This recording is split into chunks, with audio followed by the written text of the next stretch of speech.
La création de valeur, ou sa destruction, résulte d'un écart. L'écart entre la rentabilité attendue et la rentabilité effectivement obtenue. Lorsque la rentabilité obtenue est supérieure à la rentabilité attendue, il y a création de valeur.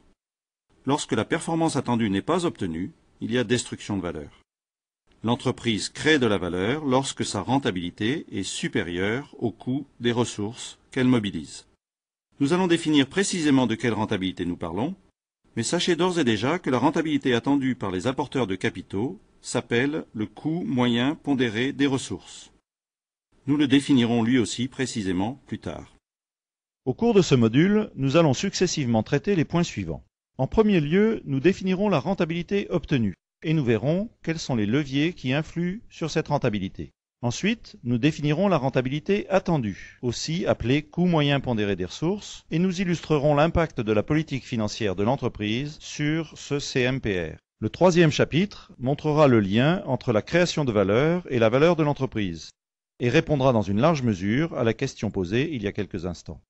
Exerçons-nous au calcul de la création de valeur annuelle à partir d'un cas concret. Prenons l'exemple d'une entreprise industrielle dont l'activité consiste à produire des appareils électroménagers. Vous retrouverez ci-dessous quelques-unes de ces données économiques. Après quelques calculs intermédiaires, retrouvez le montant de sa création de valeur annuelle. Indiquez le montant des capitaux engagés.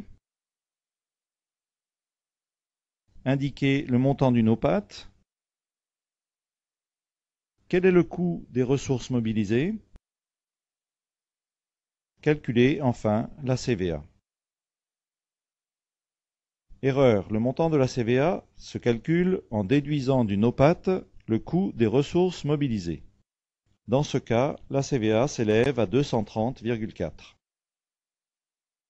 L'année suivante, les dirigeants de l'entreprise décident de prendre des mesures pour retrouver le niveau de création de valeur d'avant la crise. 3 scénarios sont envisageables. Scénario 1. Baisser encore le prix de vente pour retrouver un niveau de vente de 25 000. Scénario 2. Remonter le prix au niveau d'avant la crise, quitte à perdre encore en volume des ventes. Scénario 3. Réduire vigoureusement les coûts pour augmenter le taux de marge opérationnelle sans toucher aux conditions commerciales.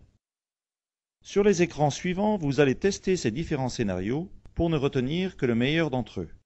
À vous de prendre alors la bonne décision.